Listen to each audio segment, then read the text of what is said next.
নমস্কার সকলকে। এর আগে আপনাদের যে যে বিষয়গুলো ক্লাস হয়েছিল সবগুলো ইউটিউবে হয়েছিল, আর আজকে আপনাদের মিটে ক্লাস হচ্ছে। তো এই বিষয়ে আমার প্রথমে যেটা বলার, যে যেহেতু আজকে রবীন্দ্রনাথ ঠাকুরের আফ্রিকা অর্থাৎ আপনাদের টেক্সট যে কবিতাগুলো রয়েছে সেটা নিয়ে আলোচনা করব। তো সেটা বলতে গিয়ে আমি যেটা প্রথমে বলবো, অ্যাট ফার্স্ট কবিতাটা শুরু করবার আগে যে কোনো টেক্সট পড়তে গেলে সেটা গদ্য হতে পারে বা পদ্য হতে পারে, তো সেখানে আগে আমাদেরকে কি কি পড়তে হবে সেটা হলো সব থেকে গুরুত্বপূর্ণ। তো যেহেতু আজকে আমি আফ্রিকা পড়াবো সেই জন্য টেক্সট আমি দেখাচ্ছি। একটু চেঞ্জ করছি, যে আপনাদেরকে যে নোটসটার উপর বেস করে এটা পড়ানো হবে সেটা আমি নোটসের মধ্যে মেনশন করে দেওয়া আছে। যে যে বিষয়গুলো আপনাদেরকে পড়তে হবে সেটা নোটসের মধ্যে মেনশন করে দেওয়া আছে।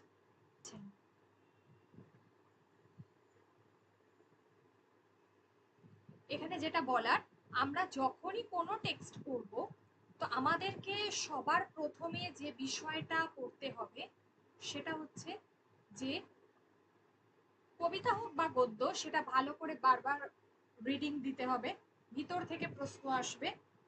নেক্সট হচ্ছে যে লেখকের পরিচয় খুবই গুরুত্বপূর্ণ।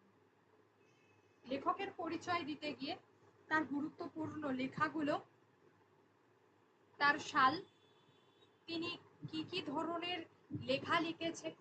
লেখক যদি শুধুমাত্র কবিতা লিখে থাকে তাহলে সেটা লিখতে হবে। যদি তার অন্য কোনো উপন্যাসও লেখেন বা প্রবন্ধ লেখেন বা নাটক লিখে থাকেন তো সেই বিষয়গুলো সম্পর্কেও জানতে হবে। লেখক কি কি পুরস্কার পাচ্ছেন সেটা জানতে হবে, কত সালে পুরস্কার পাচ্ছেন সেগুলো জানতে হবে।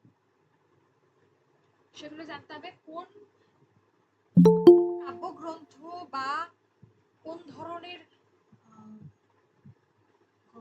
নাটক বা উপন্যাসের জন্য তিনি কি কি পুরস্কার পাচ্ছেন সেগুলো জানতে হবে। আর ওনার ব্যক্তিগত জীবন সম্পর্কে জানতে হবে। এই লেখক থেকে এইটুকু করলেই হবে। গদ্য বা পদ্যের একটা বিষয়বস্তু অর্থাৎ একটা সারাংশ তৈরি করে নিতে হবে, স্পেশালি পদ্যের ক্ষেত্রে, যেটা সব থেকে গুরুত্বপূর্ণ। গদ্যের ক্ষেত্রে জিস্ট করাটা খুব ইজি হয়, কিন্তু পদ্যের ক্ষেত্রে সেই জিস্ট করাটা খুব একটা কিন্তু ইজি হয় না। ঠিক আছে, সেই কারণেই পদ্যের ক্ষেত্রে অবশ্যই একটা জিস্ট করে নিতে হবে সকলকে। আর কি করতে হবে? টিকা টিকা করতে হবে। যদি কোনো গদ্য হয় সেখানে কি কি চরিত্র আছে সেই চরিত্রগুলো সম্পর্কে জানতে হবে। আর লাস্ট হচ্ছে যেটা, সেটা হলো পাঠ্যাংশের ব্যাকরণ সম্পর্কে জানতে হবে। আপনাদের অবশ্যই সিলেবাস আমিও দিয়েছি, যেখানে লেখা আছে যে ভাষাগত প্রশ্ন অর্থাৎ পাঠ্যাংশের যে ব্যাকরণগুলো রয়েছে সেগুলো কিন্তু অবশ্যই পড়তে হবে। পাঠ্যাংশের যে ব্যাকরণগুলো রয়েছে সেগুলো অবশ্যই পড়তে হবে। তাহলে পাঠ্যপুস্তক থেকে আমাদের কি কি পড়তে হবে সেই বিষয়গুলো আমরা জানলাম। এবার আমাদের মূল টেক্সটে আমরা আসব। যেটা আজকে পড়াবো বলেছি সেটা হচ্ছে রবীন্দ্রনাথ ঠাকুরের আফ্রিকা। কবিতাটা খুব একটা সহজ নয়, আবার খুব একটা কঠিনও নয়। ঠিক আছে, বিষয়টা হলো যে রবীন্দ্রনাথ যখন এই কবিতাটি লিখছেন তখন তিনি প্রায় জীবনের শেষ প্রান্তে, একেবারে জীবন সায়ান্নে শেষের দিকে বলা যেতে পারে।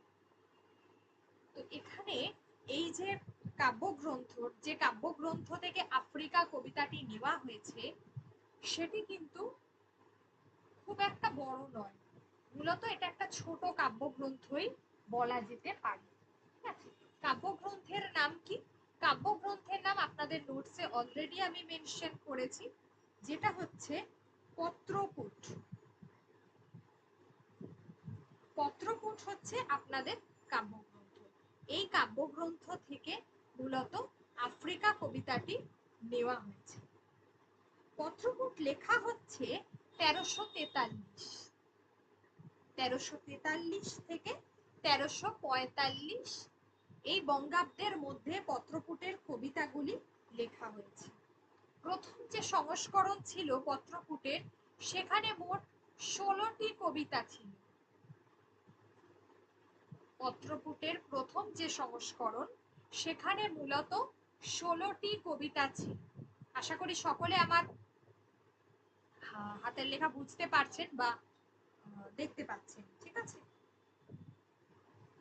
তো এই ধরনের কাব্যগ্রন্থর মধ্যে মূলত পত্রপুটে তিনি যেমন অধ্যাত্মমূলক বা আধ্যাত্মবাদের উপরেও তিনি কবিতা লিখেছেন, আবার তিনি আমরা দেখতে পাই যে এই যে আদিম বর্বরতাময় যে শক্তির কাছে মানুষের যে হেরে যাওয়া, সেই ধরনের রূপকের আদলে সেই কবিতাও তিনি দেখতে পাই, যেটা আমাদের আফ্রিকার, ঠিক আছে? এছাড়া আমাদের যে 15 সংখ্যক যে রবীন্দ্রনাথ যে কবিতাটি লিখেছেন, সেখানে আবার অধ্যাত্ম ভাবনার কিন্তু পরিচয় দিয়েছেন। এই জায়গাগুলো আমাদেরকে একটু দেখতে হবে, ঠিক আছে? এই হলো পত্রপুটের পরিচয়। এবার আফ্রিকাতে আমরা আসি। যেটা আমি বললাম যে প্রথম সংস্করণে মূলত ছিল 16টি কবিতা, কিন্তু পত্রপুট কবিতায় মানে কাব্যের মধ্যে পরবর্তীকালে আরো 2টি কবিতা অ্যাড হয়, ঠিক আছে? তিনি এটি 1343 থেকে 45-এর মধ্যে লিখছেন। বলা যেতে পারে যে তিনি শান্তিনিকেতনে এই সময়ে ছুটির অবসরে কবিতাগুলো তিনি লিখেছিলেন।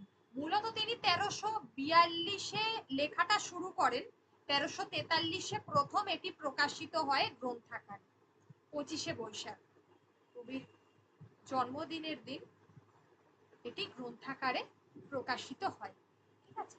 ইতিমধ্যে তিনি যখন কবিতাটা লিখেছেন, আমি আগেই বলেছি যে তিনি তখন জীবন সায়ান্নে একেবারে উপস্থিত, শেষ দিক। তো স্বাভাবিকভাবে তখন তার মন এবং মানসিকতা দুটোরই একটা কিন্তু পরিবর্তন দেখতে পাচ্ছি। শারীরিকভাবে, মানসিকভাবে, দুই ভাবেই কিন্তু কবি একেবারে বিপর্যস্ত। তো সেই প্রেক্ষাপটে যখন পত্রপুট তিনি লিখছেন, আফ্রিকার মধ্যেও কিন্তু তার প্রভাব একেবারে স্পষ্ট। 1934-এ তিনি যখন রাশিয়া ভ্রমণ করে ফিরে আসেন এবং ফিরে এসে রাশিয়ার চিঠি যে প্রবন্ধটি লিখেছিলেন, সেখানে কিন্তু এই ঔপনিবেশিক শক্তির যে চরম অত্যাচার, তার যে নৈরাজ্য, ঔপনিবেশিকতা, এই প্রত্যেকটি বিষয় কবিকে ভীষণভাবে প্রভাবিত করেছিল এবং আফ্রিকা কবিতাটার মধ্য দিয়েও কিন্তু সেই বিষয়টাই কিন্তু প্রতিফলিত হয়েছে। আমি প্রত্যেকটা লাইন ধরে ধরে যতটা সম্ভব আলোচনা করব। আবার এটাও আমরা বলতে পারি আফ্রিকার প্রেক্ষাপটে রয়েছে যে ফ্যাসিস্ট যে ইটালির যে সেই সময় হাপসি বলে সেই সময় এক ধরনের প্রজাতি সেখানে বসবাস করত। সেই হাপসিদের ওপরে তিনি যে অত্যাচার সেটা লক্ষ্য করেন, সেটাও কিন্তু এই আফ্রিকার প্রেক্ষাপটে ফুটে উঠেছে। আরো একটা বিষয় আমরা বলতে পারি যে আফ্রিকার সবথেকে যেটা গুরুত্বপূর্ণ, আফ্রিকার যে মানুষদেরকে নিয়ে যাওয়া, তাদেরকে যে দাসে পরিণত করে রাখা, এটা কিন্তু ভীষণ গুরুত্বপূর্ণ। ইউরোপীয়দের দেশগুলো ছিল, তারা বারংবার আফ্রিকার মানুষদের উপরে ঠিক এইভাবেই অত্যাচার করত। এক্ষেত্রে আমরা বলবো যে আফ্রিকায় যারা কৃষ্ণাঙ্গ, তাদের উপর তো অত্যাচার চলতো, ঠিক আছে? সেটা আমরা বলতে পারি যে আফ্রিকায় যখন আফ্রিকা থেকে যে দাস তারা নিয়ে আসতো, ইউরোপীয় যে কান্ট্রি গুলো ছিল তারা নিয়ে আসতো এবং তারা নিজেদের দেশে এই ধরনের দাসেদেরকে ভীষণভাবে কাজে লাগাতো।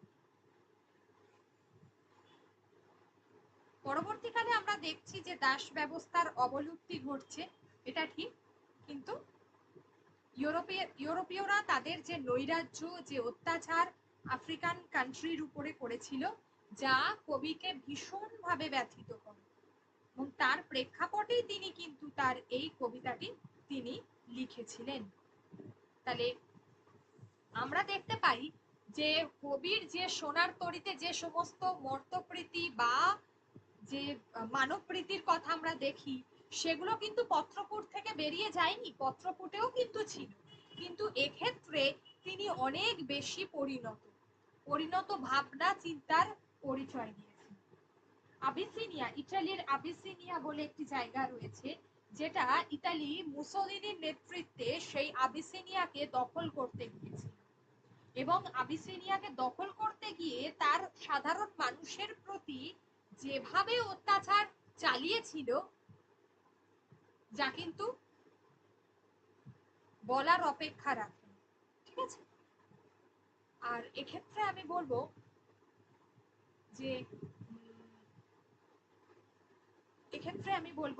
যে এই ধরনের যে কবিতার যে পটভূমি, এটাই কিন্তু একদিকে যেমন লেখার মধ্যে উঠে এসেছে আফ্রিকার মধ্য দিয়ে, আবার আরেকটা বিষয় উঠে এসেছে, সেটা হচ্ছে আফ্রিকার আরেকটি দেশ হচ্ছে ইথিওপিয়া। ইথিওপিয়া, তো সেখানে সম্ভাব্য প্রায় অনেক সংখ্যক জনগোষ্ঠী, প্রায় 70টির মতো জনগোষ্ঠীর মানুষ সেখানে বসবাস করত। তো শুধুমাত্র অর্থ এবং অস্ত্রের জোরে তৎকালীন সময়ে যারা শক্তিশালী রাষ্ট্র ছিল ইতালি, তারা ইথিওপিয়াকে কার্যত দখল করে নেয়, এবং সারা দেশ জুড়ে যে নৈরাজ্য, যে অমানবিক অত্যাচার চালিয়েছিল, যার সেভাবে কিন্তু বিশ্বজুড়ে প্রতিবাদ সেই সময় হয়নি। সভ্যতার গর্ভে এগুলো কি হয়েছিল, মানুষের আর্তনাদ, সেটা প্রায় ঢাকা পড়ে যায়। ঠিক আছে, আমরা দেখি যে যেখানে শক্তিশালী হয়ে ওঠে শাসক, তার কাছে হয়তো আমরা অনেক সময় পেরে উঠি না, এবং এই ঘটনাই কবির মনকে ভীষণভাবে নাড়া দেয়। কবি তো মানুষের প্রতি অত্যন্ত দরদি ছিলেন, এক কথায় আমরা বলে থাকি যে মানবের পূজারী ছিলেন রবীন্দ্রনাথ। তো তার লেখার মধ্য দিয়ে এই প্রেক্ষাপটেই কিন্তু তিনি আফ্রিকাকে দেখেন। আচ্ছা, এটা গেল তাহলে আফ্রিকার।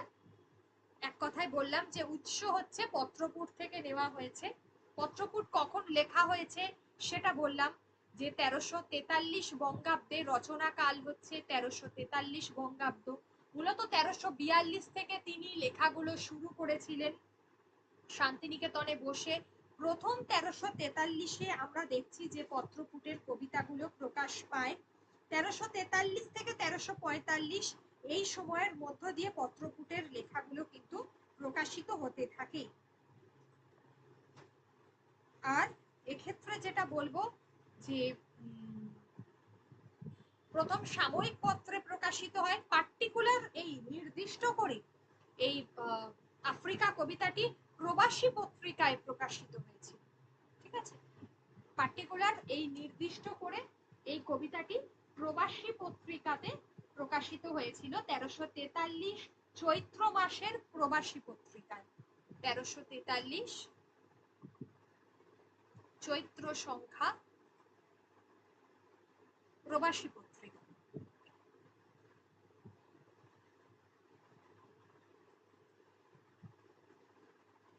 প্রবাসী ম্যাম কোন জায়গায় ফাল্গুন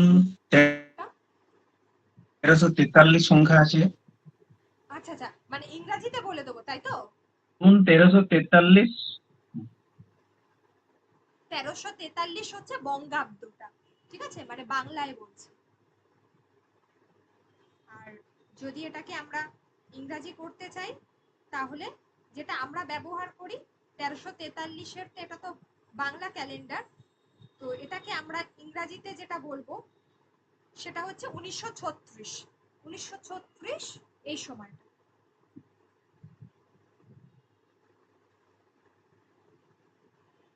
ঠিক আছে, এবার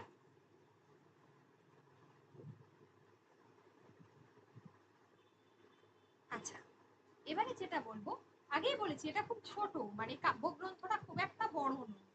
এটা সঞ্চয়িতা থেকেও নেওয়া হয়েছে, যেটা আপনাদের টেক্সট রয়েছে, কিন্তু এটা তার আগে কি হয়েছিল, সাময়িক পত্র থেকে গৃহীত হয়েছিল, এবং সর্বপ্রথম প্রবাসী পত্রিকায় এটি প্রকাশিত হয়। তাহলে আমাদেরকে প্রথমে আফ্রিকা থেকে কি কি পড়তে হবে? এক, যেটা হচ্ছে প্রথমেই আমাদের পড়তে হবে রবীন্দ্রনাথ ঠাকুর সম্পর্কে, যেটা আমি একটু পরে বলে দিচ্ছি, আমরা সকলেই জানি রবীন্দ্রনাথ সম্পর্কে। আর হচ্ছে কবিতার উৎসটা পড়তে হবে, যেটা আগে বলেছি। কবিতার প্রেক্ষাপটটা পড়তে হবে, কোন কোন জায়গা থেকে কেন হঠাৎ করে আফ্রিকার কবিতাটি বা এই ধরনের বিষয়বস্তু রবীন্দ্রনাথ ঠাকুর তার কাব্যের মধ্যে স্থান দিলেন, কেন স্থান দিয়েছিলেন, যেটা সব থেকে গুরুত্বপূর্ণ। আমি আগেই বলেছি, একদিকে তিনি যেমন রাশিয়া থেকে 1934-এ আসছেন, এসে তিনি রাশিয়ার চিঠি লিখছেন, সেই সময় রাশিয়ার মানুষদের প্রতি কিভাবে মানে রুশ বিপ্লবে যেভাবে প্রতিফলিত হয়েছিল, যেভাবে তাদের উপর অত্যাচার চলেছিল, যে বর্বরতা চলেছিল, এগুলো কবিকে ভীষণভাবে ভাবিয়েছিল, সেটার প্রেক্ষাপট ছিল। নাম্বার 2 হচ্ছে যেটা হচ্ছে আবিসিনিয়া দখল করেছিল ইতালি, তার প্রেক্ষাপটে ছিল, এবং ইথিওপিয়া দখল করেছিল, সেটার প্রেক্ষাপটে ছিল। এই সবগুলোতেই আমরা দেখছি যে নৈরাজ্যবাদী মানে শক্তিশালী ইউরোপীয় দেশ ইতালি, সে কিভাবে মানে আর কি তুলনামূলক যারা যে সমস্ত যে দেশগুলি হচ্ছে তুলনামূলক কম শক্তিশালী, তাদের উপর কি বর্বর ভাবে আক্রমণ চালিয়েছে।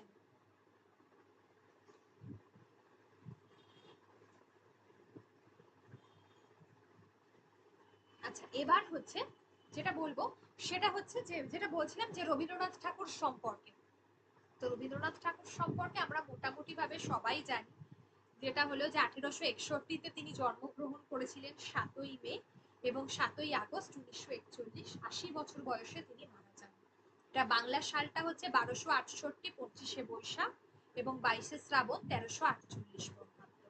তিনি একাধারে কবি, তিনি একাধারে ঔপন্যাসিক, প্রাবন্ধিক, তিনি নাট্যকার, তিনি চিত্রকর, তিনি বিজ্ঞান চর্চা করেছেন, তিনি ছোট গল্পকার, তিনি আবার অভিনেতা, কণ্ঠশিল্পী, দার্শনিক, এই সবগুলো। এই কারণেই তো তিনি বিশ্বকবি, তিনি তিনি গুরুদেব, তিনি কবিগুরু। অর্থাৎ আমাদের বাংলা সাহিত্যে যাকে একেবারে শ্রেষ্ঠ বলা হয় এবং যাকে কেন্দ্র করে পুরো বাংলা সাহিত্যের সময়টাও নির্ধারিত হয়, যে আমাদের যদি মডার্ন যে টাইমটা, আধুনিক যুগ, যে রবীন্দ্রনাথের আগের সময়, রবীন্দ্রনাথের সমসাময়িক সময় এবং রবীন্দ্রনাথের পরবর্তী সময়, ঠিক আছে, এই যে সময়কালগুলো আমরা দেখতে পাচ্ছি যেভাবে চলছে, এবং সেখানে তিনি আমরা দেখছি 52টি কাব্যগ্রন্থ তিনি রচনা করেছেন, 38টি নাটক রচনা করেছেন, 13টি উপন্যাস রচনা করেছেন, 36টি প্রবন্ধ রচনা করেছেন, প্রায় 95টির কাছে ছোট গল্প রচনা করেছেন। এগুলো ভীষণভাবে গুরুত্বপূর্ণ, ঠিক আছে। 1915 নিয়ার অ্যাবাউট প্রায় 2000-এর কাছে গান রচনা করেছেন। এটা এগুলো সবগুলো কিন্তু দেখে যেতে হবে। এবং আপনাদের অবশ্যই ঔপন্যাসিক রবীন্দ্রনাথ রয়েছে, আমি ইতিমধ্যে পড়িয়েওছি, ডেমো ক্লাসে আপনারা দেখেছেন। যারা দেখেননি অবশ্যই যে আমার যে ইউটিউব চ্যানেল রয়েছে সেখানে প্লেলিস্ট থেকে দেখে দেবেন, আপনাদের গ্রুপেও দেওয়া আছে টেলিগ্রাম লিংক।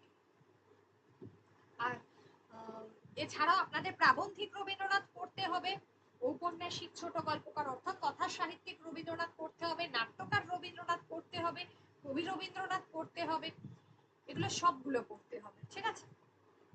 যারা 11-12-এ যাবেন তাদেরকে কিন্তু চিত্রকর রবীন্দ্রনাথও পড়তে হবে, বিজ্ঞান চর্চা রবীন্দ্রনাথ করেছিলেন সেটাও পড়তে হবে। এগুলো যারা 11-12-এর জন্য পরীক্ষা দেবেন, সাহিত্য সংস্কৃতির ইতিহাসে এগুলো আছে।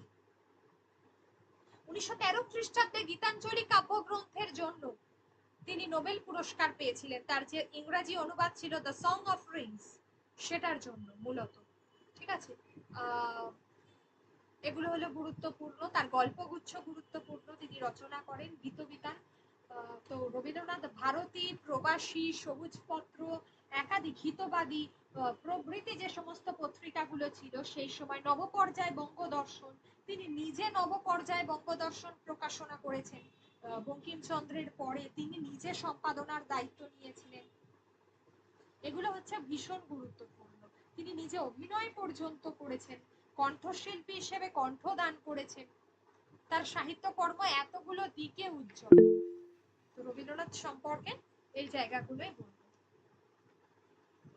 গল্প তিনি 95টি লিখেছিলেন, ছোট গল্প তিনি 95টি মতো লিখেছিলেন।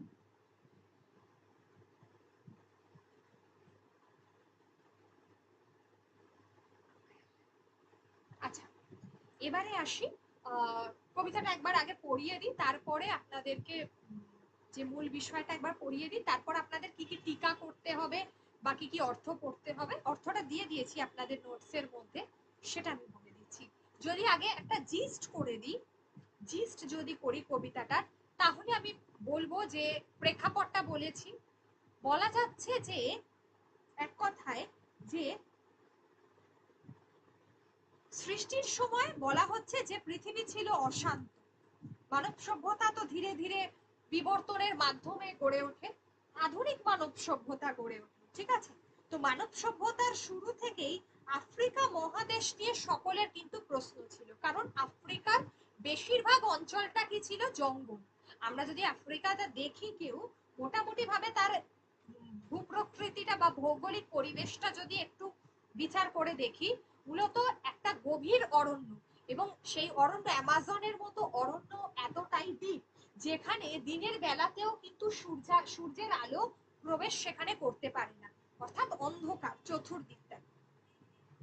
এই জায়গাটা যেখানে সূর্যের আলো প্রবেশ করতে পারে না, এবং সেই সমসাময়িক সময়ে আমরা দেখছি ধীরে ধীরে ডেভেলপ করছে চৈনিক সভ্যতা, সিন্ধু সভ্যতা, সিন্ধু সভ্যতা, ব্যাবিলনীয় সভ্যতা, এই যে সভ্যতাগুলো, ঠিক আছে।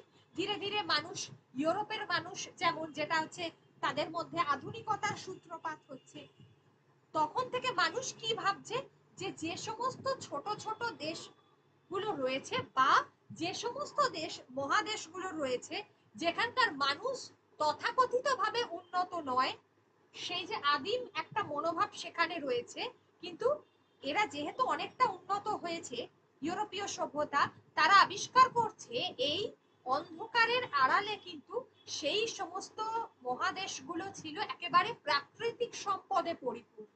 তা আমাদেরকে সেই প্রাকৃতিক সম্পদগুলোকে কি করতে হবে, নিয়ে আসতে হবে, এবং তার জন্য সেই যে অন্ধকার ঘেরা, যে ছায়াবৃতা যে দেশ আফ্রিকা, যে মহাদেশ, তার প্রাকৃতিক সম্পদগুলো নিয়ে আসবার জন্য তাদের উপরে অকথ্য বর্বর অত্যাচার করতে হবে, তবেই নিয়ে আসা যাবে। তাদের সেই সব কিছু লুটপাট করতে হবে। এইভাবেই তারা ঔপনিবেশিকতা স্থাপন করেন, এবং সভ্য মানুষের দল, আফ্রিকার যে জনজাতি, তাদেরকে কৃতদাস হিসাবে ব্যবহার হতে শুরু করে, তাদের উপর অত্যাচার শুরু করে।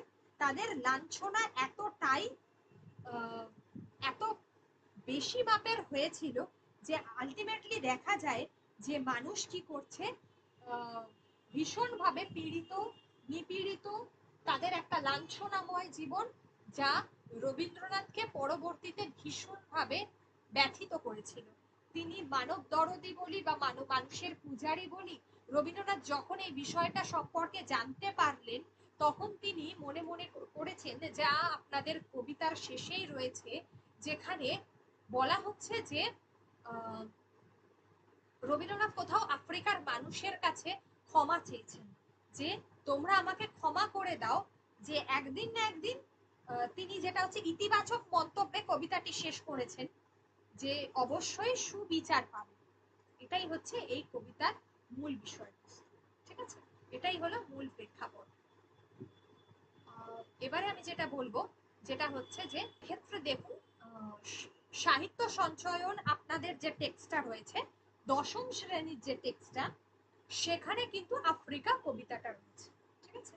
রবীন্দ্রনাথ ঠাকুরের আফ্রিকা, যেখানে বলা হচ্ছে যে উদ্ভ্রান্ত সেই আদিম যুগে স্রষ্টা যখন নিজের প্রতি অসন্তোষে নতুন সৃষ্টিকে বারবার করেছিলেন বিধ্বস্ত, তার সেই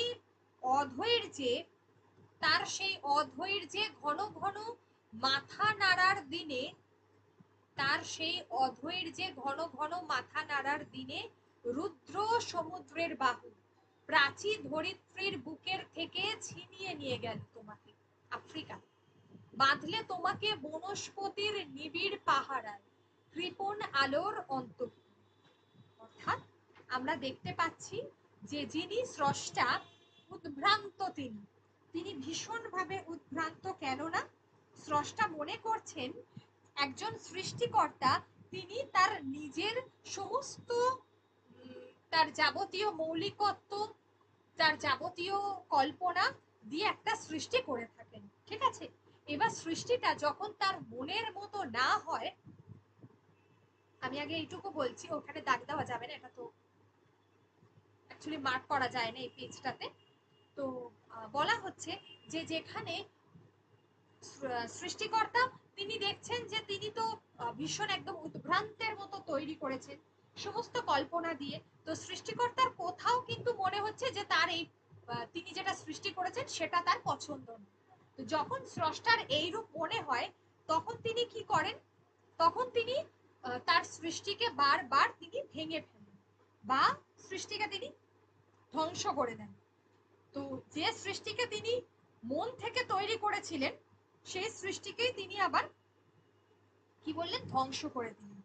ঠিক সেরকমই আদিম যুগে মানুষের প্রতি এই যে অসন্তোষ, যা একটা সৃষ্টিকে ধ্বংস করছে, যেটা স্রষ্টা অর্থাৎ কবি রবীন্দ্রনাথকে বারবার ব্যথিত করেছে। তিনি এই সৃষ্টি আর ধ্বংস, এই পরিবর্তনের মধ্য দিয়েই তিনি একটা বিবর্তনের রূপ কিন্তু তিনি তুলে ধরেছেন। এবং এই জায়গায় তিনি একটা কি বলবো, একটা চরম যে একটা খামখেয়ালি যে মনোভাব, সেটার তিনি কিন্তু পরিচয় দিয়েছেন। চরম যে খামখেয়ালি মনোভাব, সেটার তিনি পরিচয় দিয়েছেন। স্রষ্টা বা প্রকৃতি আফ্রিকাকে কি করছে না, নিবিড় বনস্পতি বা ঘন জঙ্গলে কম আলোর মধ্যে অন্তপুর, অন্তপুর কথাটার অর্থ কি হবে, অন্তপুর হচ্ছে যেখানে ভিতরে, মানে একদম কোনো কিছুর ভিতরে আমরা যেটা দেখি, ঠিক আছে, অর্থাৎ যেটাকে আমরা অন্দরমহল বলে থাকি, সেখানে কারোর মধ্যে বন্দি করে রাখা, সেটা। তো এখানে স্রষ্টা হচ্ছে এখানে যিনি কোনো কিছুকে তিনি বন্দি করে রেখে দিয়েছেন, ঠিক আছে, তিনি বন্দি করে রেখেছেন। এবং আমরা দেখতে পাচ্ছি যে কোথায় তিনি বন্দি করেছেন, একটা নিবিড় বনস্পতি। নিবিড় বনস্পতি মানে কি, নিবিড় বনস্পতি হচ্ছে যেখানে, নিবিড় বনস্পতি হচ্ছে যেখানে ঘন জঙ্গল, অনেক বড় বড় গাছ রয়েছে যেখানে। বনস্পতি মানে হচ্ছে বড় বড় গাছ। আচ্ছা, এখানে যেহেতু এই পেজটাতে লেখা যাচ্ছে না, আপনাদের আমি নোটসের মধ্যে দেখিয়ে দিচ্ছি, ওখানে আমি দিয়েছি। বনস্পতি কথার অর্থ হচ্ছে বনস্পতি কথার অর্থ হচ্ছে বড় বড় গাছ, ঠিক আছে। অন্তঃপুর মানে হচ্ছে এখানে অন্দরমহল, মানে কোনো কিছুর ভেতরে রেখে দেওয়া। প্রাচী মানে হচ্ছে পূর্ব দিক, এটুকু আমরা জানি। আদিম মানে হচ্ছে প্রাচীন। স্রষ্টা হচ্ছে যিনি সৃষ্টি করেন। উদ্ভ্রান্ত হচ্ছে যিনি হচ্ছেন বিক্ষিপ্ত, রুদ্র। এই যে রুদ্ররূপ, রুদ্ররূপ এখানে শিব, শিবের যে ভয়ঙ্কর যে রূপ, যখন তিনি সতীকে নিয়ে যে দক্ষর যে যেখানে তার যজ্ঞ সভায় তিনি যেতে পারেননি, পরবর্তীতে সতী গিয়ে চরম অপমানিত হয়েছেন এবং তিনি প্রাণ ত্যাগ করেছেন। তারপর শিবের আমরা যে রুদ্র রূপ দেখি, অর্থাৎ যে পৌরাণিক প্রসঙ্গের অবতারণা করা হয়েছে, সেই বিষয়টা, শিবের সেই রুদ্র রূপের কথা এখানে কিন্তু কবি রবীন্দ্রনাথ ঠাকুর ব্যঞ্জনার মধ্যে দিয়ে তুলে ধরেছেন। ওকে, আচ্ছা, এবার হচ্ছে কৃপণ, যিনি কি বলবো, এক কথায় যার যে কঞ্জুস বলে থাকি না যে মানুষটাকে, তাদেরকে বলা হয়, যাদের হাত দিয়ে কোনো কিছু গলে না বা কিছু, যারা কম, এক কথা আমরা বলতে পারি মিতব্যয়ী, ঠিক আছে, স্বল্প ব্যয় যারা হয় তাদেরকে বলা হয়। এই হলো প্রথম, ঠিক আছে, প্রথম যে প্যারা, তার যে মূল বিষয়বস্তু হচ্ছে এটা। প্রথম যে প্যারা, তার মূল বিষয়বস্তু হচ্ছে এটা। আচ্ছা, এরপর বলবো যে এরপর বলছি, তাহলে এই জায়গাটা যদি কারোর কোনো কোয়েশ্চেন থাকে তারা করতে পারে, যদি প্রশ্ন থাকে।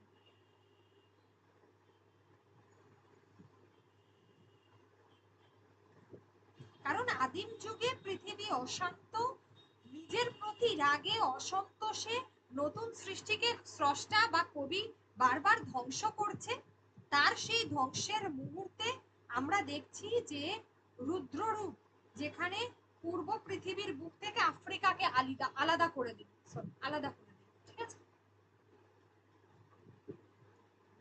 এই যে রুদ্র রূপটা হচ্ছে এখানে শিবের রুদ্র রূপের সঙ্গে তুলনা করা হচ্ছে। সমুদ্রের বাহু থেকে কি করা হলো, পূর্বের যে পূর্বের যে দেশগুলো রয়েছে তাদের থেকে আলাদা করে দেওয়া হলো আফ্রিকা, ঠিক আছে।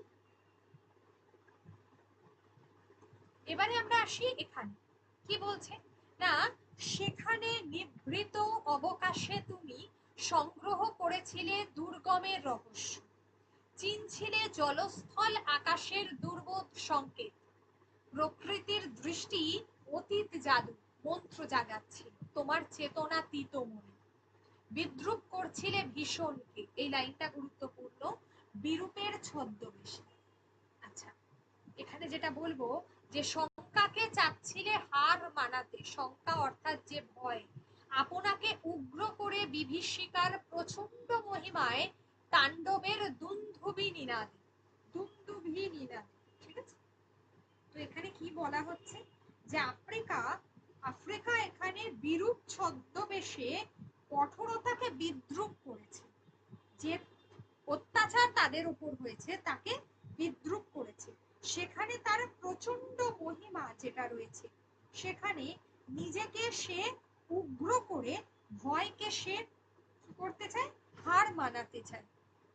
অর্থাৎ যেখানে আমরা দেখছি আফ্রিকার জঙ্গল এত ঘন যে যেখানে বলা হচ্ছে যে সূর্যের আলোটা ঠিক মতো গিয়ে পৌঁছয় না, আফ্রিকার জঙ্গল এতটাই ঘন সেখানে সূর্যের আলো ঠিক মতো প্রবেশ করতে পারে না, এবং সূর্যের আলো জঙ্গলের ভেতরে তার সক্ষমতা হারিয়েছে গেছে। এই দুর্গম জঙ্গল একেবারে সব সময় এখানে কি দেখা যাচ্ছে, একটা রহস্য রয়েছে।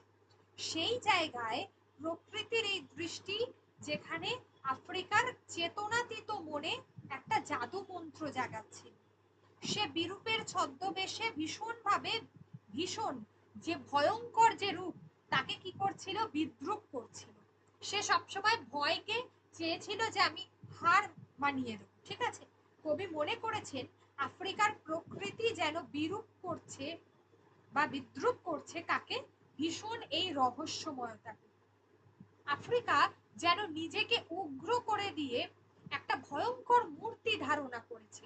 দুন্দুভি, দুন্দুভি হচ্ছে এক ধরনের যে যুদ্ধের সময় যে বাদ্যযন্ত্রটা বাজে সেটাকে বলা হয়।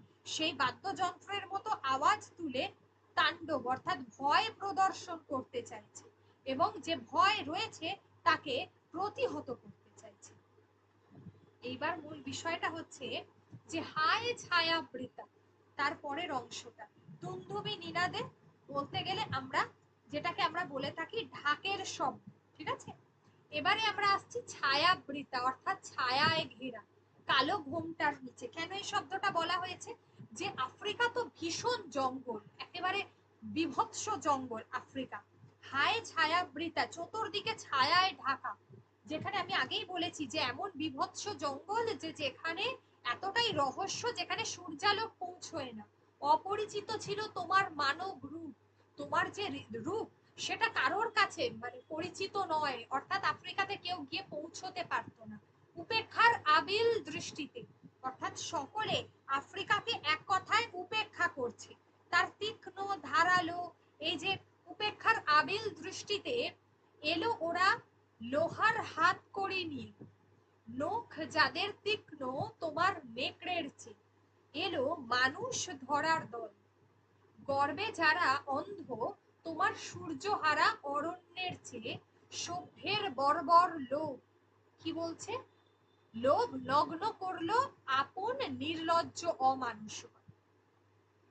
অমানুষতা। ঠিক আছে, অর্থাৎ কি বলছে, যে নেকড়ের মতো কারা আসছে, এই যারা বর্বর, যারা সভ্য দেশ বলি আমরা, যে সমস্ত ইউরোপীয় দেশ, সভ্য দেশ, ইংল্যান্ড, ফ্রান্স, ইটালি, জার্মানি, এই যে সভ্য দেশগুলো, তারা কি করছে, এক একটা দেশকে, যে সমস্ত তুলনামূলক কম শক্তিশালী বা যারা কম, যাদের উন্নতি হয়েছে যে সমস্ত দেশে, যারা পিছিয়ে পড়া, তাদেরকে কি বলা হচ্ছে, যারা আন্ডার ডেভেলপড এক কথায় যেটাকে বলা হয়, তাদেরকে কি করছে, তাদের প্রতি অত্যাচার করছে। তাদের তাদের যে প্রাকৃতিক সম্পদ আছে সেটা নেওয়ার চেষ্টা করছে। তার জন্য তার জন্য কি দায়ী, তাদের লোভ দায়ী, তাদের হিংস্রতা দায়ী, তাদের লাঞ্ছনা দায়ী। ঠিক আছে, তাদের তীব্রতা দায়ী। তো তারা লোহার হাত কড়ি নিয়ে আসছে। এরা হচ্ছে নেকড়ের মতো, এলো মানুষ ধরার দল, অর্থাৎ কৃতদাস, মানুষকে কৃতদাস করে নিয়ে চলে যাবে। গর্বে যারা অন্ধ গর্বে যারা অন্ধ তোমার সূর্যহারা অরণ্যেছে। বলছে তোমার কাছে তো সূর্য এসে পৌঁছয় না, তো তাতে কি হয়েছে, গর্বে যারা অন্ধ এরা হচ্ছে তার থেকেও অন্ধ, মানে এরা লোভে একেবারে অন্ধ হয়ে গেছে, সেই ধৃতরাষ্ট্রের মতো। এরা বুঝছে না কিছু, সভ্যের বর্বর লোভ, এদের কাছে সেই কি করে ব্যবসা করব সেটাই হচ্ছে এদের কাছে প্রধান, কিভাবে প্রফিট করব সেটাই হচ্ছে এদের কাছে প্রধান হয়ে উঠেছে। নগ্ন করলো আপন নির্লজ্জ অমানুষতা, অর্থাৎ যেখানে গিয়ে তার যে নির্লজ্জ মানসিকতার পরিচয় দিয়েছে, তারা নির্লজ্জ মানসিকতার পরিচয় দিচ্ছে। যেখানে হচ্ছে তোমার ভাষাহীন ক্রন্দনে বাষ্পাকুল অরণ্য পথে পঙ্কিল হলো ধুলি তোমার রক্তে অশ্রুতে মিশে। এই কথাটা কেন বলা হচ্ছে, যে যেখানে বলা হচ্ছে যে তোমার ভাষাহীন ক্রন্দনে, যেখানে অরণ্য পথে, যেখানে অরণ্য পথে সবকিছু কি বলবো ভাষা হারিয়েছে, যেখানে তার যে পঙ্কিল হলো ধুলি, অর্থাৎ যেখানে ধুলোয় মিশে যাচ্ছে শুধু রক্ত আর চোখের জল, ঠিক আছে, রক্ত আর চোখের জল সর্বদা মিশে যাচ্ছে। আফ্রিকার যে ভাষাহীন ক্রন্দন, সেখানকার মানুষের উপর যে অত্যাচার চলছে, তার ফলে যে অরণ্য পথ, ওখানে তো সবটাই অরণ্য ধরে নিতে পারি, তো রাজপথ তো দেখা যায় না, তো অরণ্য পথ কি হচ্ছে চোখের জলে আর রক্তে ভেসে যাচ্ছে। দস্যুরা কি করছে, তারা তাদের পায়ের কাঁটা দেওয়া যে জুতো, ঠিক আছে, তাদের তারা তাদের অমানুষিকতা, তাদের যে অত্যাচার, তারা তাদের নিজের যে তারা যে সভ্য জাত, সেটাকে তারা কি করছে, একটা সেই আফ্রিকার মানুষের কাছে বর্বরতার পরিচয় দিচ্ছে। তারা নিজেরাই ভাবতে পারছে না যে তারা কি অমানসিক অত্যাচার করছে। তার ফলে কি হচ্ছে, দস্যু পায়ের কাঁটা মারা জুতোর তলায়, ইংরেজদের যে বুট, সেখানে ছিল মূলত যে সভ্য দেশগুলো না, তাদের জুতো, পায়ের যে জুতো, তার এক ধরনের কাঁটা থাকতো, মানে যার উপর পিষে তারা অত্যাচার করতো ওই জুতো দিয়ে, ঠিক আছে, মেরে। তো জুতোর তলায় বিভৎস কাদার পিণ্ড, অরণ্য পথ, তার মধ্যে কর্দমাক্ত পিণ্ড চিরচিহ্ন দিয়ে গেল তোমার অপমানিত ইতিহাসে। মানে এই কবি বলছেন যে তোমাকে কি পরিমাণ না অপমানিত করলো, ঠিক আছে, এই কর্দমাক্ত যে বিভৎস কাদার যে পিণ্ড অপমানিত ইতিহাসে চিরচিহ্ন হয়ে গেল। অর্থাৎ ইতিহাস সাক্ষী রয়ে গেছে প্রধানত ইউরোপ থেকে যে সভ্য ঔপনিবেশিকের দল কোনো কারণ ছাড়াই নির্মমভাবে অত্যাচার করেছিল আফ্রিকার অধিবাসীদের উপর। কি প্রচন্ড দুঃখ কষ্টের মধ্যে দিয়ে মানুষ দিন কাটিয়েছে, চরম বর্বরতা, আর্তনাদ, তাদের চোখের জল, কোনো কিছুই, মানে তাদের যে ক্রন্দন, যা দেখলে একেবারে বাকরুদ্ধ হয়ে যেতে হয়। কবি নিজে সে কথা শুনেছেন বা পড়েছেন বা নিজে উপলব্ধি করেছেন বা নিজের চোখে দেখেছেন, ঠিক আছে। এই যে বিভৎস অত্যাচার, মানুষ খুন করা, তাতেই যেন আফ্রিকার মাটি একেবারে কি হয়েছে, সেই মাটি যেন একেবারে সাক্ষী হয়ে রয়েছে, ঠিক আছে। অত্যাচারী এই মানুষদের লাথিতে মানুষের একের পর এক শব্দে সময় চলে গেছে, ইতিহাস কিন্তু থেকে গেছে, সেই ইতিহাস কিন্তু মোছেন। সমুদ্র পারে সেই মুহূর্তেই তাদের পাড়ায় পাড়ায় মন্দিরে বাজছিল পূজার ঘন্টা। সকালে সন্ধ্যায় দয়াময় দেবতার নামে, পরের প্যারাটা বলছি, দয়াময় দেবতার নামে শিশুরা খেলছিল মায়ের কোলে। শিশুরা তো সবসময় পবিত্র হয়। কবির সঙ্গীতে বেজে উঠেছিল সুন্দরের আরাধনা। আজ যখন পশ্চিম দিগন্তে আছে, এইটুকু আগে একটু বলে দিই, এটা হচ্ছে যে যেখানে বলা হচ্ছে এক কথায়, যেখানে বলা হচ্ছে যে কবির যে মানসিকতা, এখানে একটা বৈপরীত্য মানসিকতার আমরা পরিচয় পাওয়া যায়। আমরা তো দেখি আমাদের দেশের যে আধ্যাত্মিকতা, যে সংস্কৃতি রয়েছে, যেখানে কি দেখা যায়, যেখানে সব সময় আমরা দেখতে পাচ্ছি, যেখানে আমরা সব সময় কি দেখতে পাই, যে মন্দিরে মন্দিরে পূজার ঘন্টা বাজছে, সকাল সন্ধ্যায় দেবতার পুজো করা হচ্ছে, এই লাইনটার মধ্য দিয়ে তো আমরা সেটাই দেখতে পাচ্ছি। শিশুরা খেলছে মায়ের কোলে সর্বদা। তো কবির সঙ্গীতে একটা সুন্দরের আরাধনা রয়েছে, মানব সভ্যতার এই যে বৈপরীত্য, এগুলো কিন্তু দেখা যাচ্ছে, এগুলো কিন্তু দেখা যাচ্ছে। আর আরেকটা যেটা বলবো, যে এর মধ্য দিয়েই আমরা দেখতে পাচ্ছি, এর মধ্য দিয়েই আমরা কি দেখতে পাচ্ছি, এর মধ্য দিয়ে আমরা দেখতে পাচ্ছি যে এক কথায় অনেক দিন কেটে গেছে, অনেক দিন কেটে গেছে, যেখানে কবি এই কবিতার যে চরম একটা নির্মম রূপের কথা তিনি বলেছেন, এই নির্মম রূপের পাশাপাশি তিনি যেটা বলছেন, তিনি মানবাত্মার প্রতীকের জন্য তিনি এই মন্দিরের ঘন্টা, তারপর শিশুদের কথা, এটা কিন্তু তিনি তুলে এনেছেন। ঠিক আছে, এই কথাটা তিনি তুলে এনেছেন। অর্থাৎ যেখানে সভ্য মানুষেরা একটা অত্যাচারিত হচ্ছে, সেখানেই তিনি আরেকটা দেশে, সেখানে কিভাবে ভবিষ্যৎ প্রজন্মের শিশুরা মায়ের যে মায়ায় মমতায় যে বেড়ে উঠছে, একদিকে যেমন কুৎসিত লোভেরা মানুষকে শিকার করছে, অত্যাচার করছে, ঔপনিবেশিকতার দ্বিচারিতার কথা বলা হচ্ছে, সেখানে আবার তিনি বলছেন কি হচ্ছে না, অন্যদিকে আমরা মানবাত্মার রূপের, মানবাত্মার যে প্রতীক, তার কথা আমরা কিন্তু কবির মুখ থেকে ধ্বনিত হচ্ছে। এই কারণেই তো তিনি হচ্ছেন মানবের পূজারী, মানুষের তিনি পূজারী, মানব রূপের পূজারী। জীবন সায়ান্নে উপনীত হয়েছেন বলেই বোধহয় তিনি এত সুন্দরভাবে তিনি কবিতাটিকে ব্যক্ত করতে পেরেছেন। আজ যখন পশ্চিম দিগন্তে প্রদোষকাল, প্রদোষকাল মানে রাত্রিবেলা, ঝঞ্ঝা বাতাসে রুদ্ধশ্বাস, যখন গুপ্ত গহ্বর থেকে পশুরা বেরিয়ে এলো, অশুভ ধ্বনিতে ঘোষণা করলো দিনের অন্তিম কাল, এসো যুগান্তের কবি, আসন্ন সন্ধ্যার শেষ রশ্মিপাতে দাঁড়াও ওই মানহারা মানবীর দ্বারে, মানহারা মানবীর দ্বারে, বলো ক্ষমা করো। মানহারা মানে এখানে আফ্রিকার কথা বলা হয়েছে, আফ্রিকাকে ধর্ষিতা আফ্রিকার কথা বলা হয়েছে, একটি নারীর সঙ্গে তুলনা করা হয়েছে, বলো ক্ষমা করো। হিংস্র প্রলাপের মধ্যে সেই হোক তোমার সভ্যতার শেষ পুণ্যবাণী। অর্থাৎ তুমি তো এত অত্যাচার করেছো, তবু আজকের দিনে এসে তুমি একবার বলো, তুমি যুগের অবসানের, যুগান্তের কথা বলা হয়েছে তো এখানে, অর্থাৎ এসো যুগান্তের কবি, অর্থাৎ যুগের শেষ, এই সময়টার মধ্য দিয়ে বলছেন যে দিন ফুরিয়ে রাত এসেছে, এর মাঝখানে সন্ধ্যা ছিল। কবি বলছেন, তিনি সন্ধ্যাকালকে একটা উপমা হিসাবে ব্যবহার করেছেন। তিনি বলছেন অন্ধকার যুগ শেষ হবে, আলোর দিশা আমরা পাবো, একটা নতুন যুগ শুরু হবে। অনেক তো হলো হিংসা, অনেক তো হলো হিংস্র মনোভাব, এই অন্ধকার শেষের মধ্য দিয়ে যে সমস্ত মানুষরা তাদের সবকিছু হারিয়ে ফেলেছে, এবার বোধহয় তাদের সেই মানবী আফ্রিকার পাশে কবি দাঁড়িয়েছেন। তিনি অনুভব করে বলছেন যে এবার তাদের সবকিছু যে হারিয়ে গেছিল, এবার তাদেরকে সেটা ফিরিয়ে দেবার পালা। আফ্রিকার কাছে তিনি ক্ষমা চেয়েছেন। আমরা জানি মানব জীবনের পরম ধর্ম হচ্ছে ক্ষমা, তাই না? এই ক্ষমা চেয়ে নিলেই বোধহয় আমার যে যে সভ্য দেশ আফ্রিকাকে রক্তাক্ত করেছে, সকলের মানুষ উচিত, সেই সভ্য দেশের উচিত আফ্রিকার মানুষের কাছে ক্ষমা চেয়ে নেওয়া। ক্ষমার মধ্য দিয়ে কিন্তু সবকিছু খুব শান্তিপূর্ণ ভাবে মিটতে পারে। ঠিক আছে, এই হোক সভ্যতার শেষ বাণী। টেক্সটের নিচে দেখুন, রবীন্দ্রনাথ সম্পর্কে অলরেডি দেওয়া আছে, টেক্সটের নিচে কিন্তু রবীন্দ্রনাথ সম্পর্কে অবশ্যই দেওয়া আছে।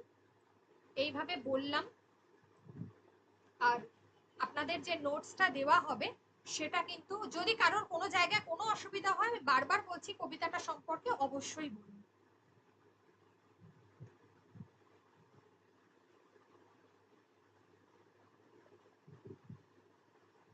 আছে কোনো জায়গায় বৃষ্টি হচ্ছে, এবং আমার এখানেও হচ্ছে, ওয়েদার খুব একটা ভালো নয় আজকে। যাই হোক, তো আফ্রিকার এই যে অর্থগুলো কিন্তু এখানে দেওয়া আছে, শব্দার্থগুলো। ওকে, উদ্ভ্রান্ত যে দিশাহীন, আদিম হচ্ছে প্রাচীন।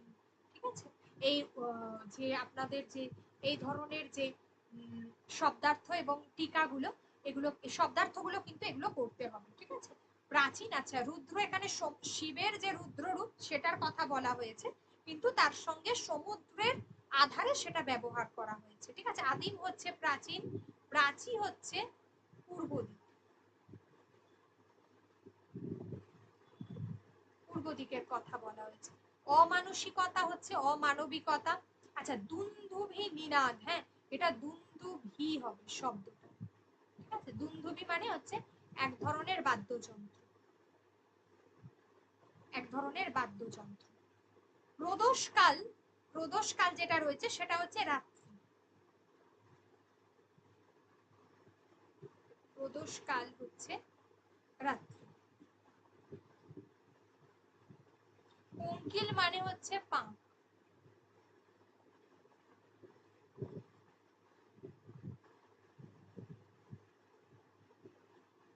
ছায়াবৃতা হচ্ছে ছায়ায় ঢাকা, এটা বোধহয় আছে আপনাদের, লিখে দিয়েছি, ঠিক আছে, অর্থগুলো দেখবেন। আর যেটা দেখতে হবে, জিসটা করে দেওয়া আছে, সারাংশটা। এমসিকিউ গুলো দেখতে হবে যে আফ্রিকা কাকে বিদ্রুপ করেছিল, অবশ্যই ভীষণকে, কবিতা অনুযায়ী ভীষণকে, নতুন সৃষ্টিকে নয় কিন্তু ভীষণকে বিদ্রুপ করেছিল, ঠিক আছে। পশ্চিম দিগন্তে কোন সময় ঝড় আসছে, প্রদোষকাল অর্থাৎ রাতের বেলা। কালো ঘোমটার নিচে কি অপরিচিত ছিল, 3 নম্বরের প্রশ্ন, যেটা হচ্ছে মানুষের শুভ বুদ্ধি। কেন বলা হয়েছে এখানে সভ্য মানুষের যে শুভ বুদ্ধি সেটার কথা বলা হয়েছে, সভ্য মানুষের যে শুভ বুদ্ধির কথা বলা হয়েছে, মানুষের শুভ বুদ্ধির এখানে অভাব ছিল। কারণ কালো ঘোমটা মানে এখানে যে আফ্রিকার যে অরণ্য ঘেরা যে গহন, যে জায়গাটাতে আমি বলি যে ঘন যে অন্ধকার যে অরণ্য, সেটার কথা বলা হয়েছে। কালো ঘোমটার নিচে সেটাই অপরিচিত ছিল, মানুষের যে শুভ বুদ্ধি সেটা ছিল না বলেই আজকে আফ্রিকাকে এত বেশি বর্বরতার শিকার হতে হয়েছিল। উপেক্ষার দৃষ্টি ছিল আবিল, আবিল, ঠিক আছে।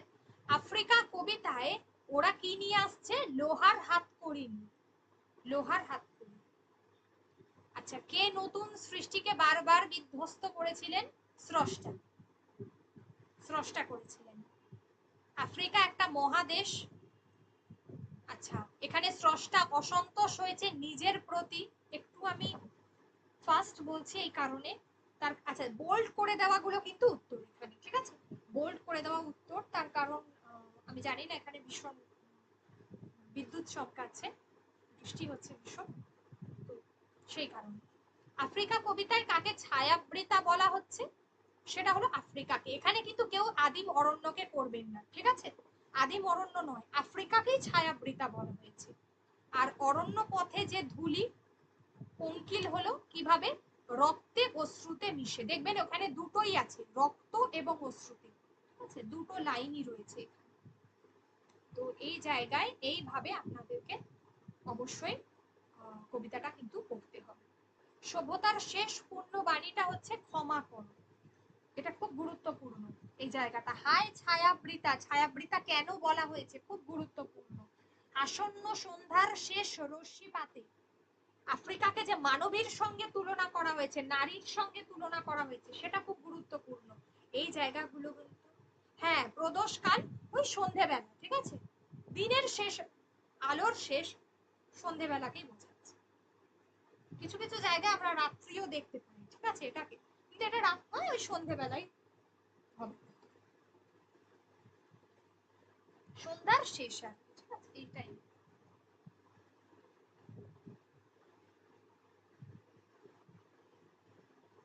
এই হচ্ছে বিষয়। আর আমি আগামীকাল আপনাদেরকে পেড ব্যাচের সমস্ত নোটিশটা দিয়ে দেবো, যদি আপনাদের এবার কোনো কোয়েশ্চেন থাকে বলতে পারেন। এটার রেকর্ডেড ক্লাস আপনারা পেয়ে যাবেন, আমি ইউটিউবে আপলোড করে আপনাদের গ্রুপে দিয়ে দেবো, নোটসটা আপনাদেরকে দিয়ে দেবো, যদি কারোর কোনো কোয়েশ্চেন থাকে। আচ্ছা ম্যাডাম, যুগান্তের কবিটা আসলে কে, বিধাতা, ঈশ্বর? যুগান্তের কবি এখানে যেটা বলা হচ্ছে যে যুগান্তের, এখানে হচ্ছে যে যুগের শেষে গিয়ে সে দাঁড়িয়েছে, ঠিক আছে, অর্থাৎ নতুন যুগ আসছে।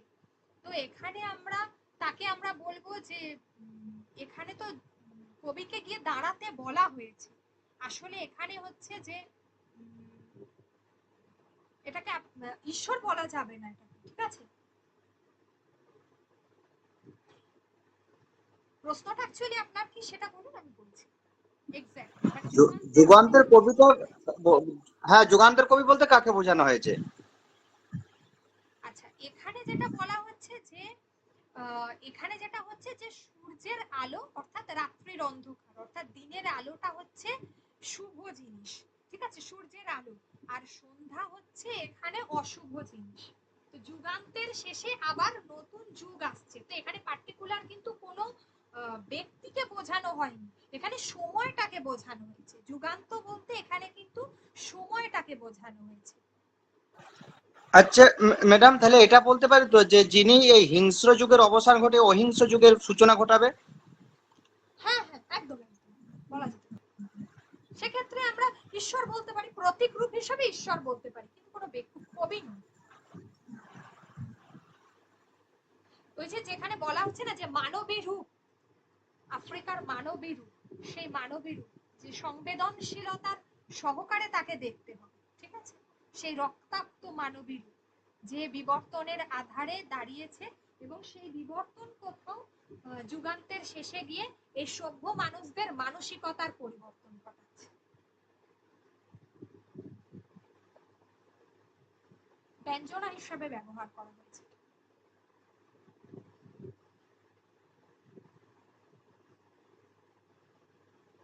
নেক্সট বলুন।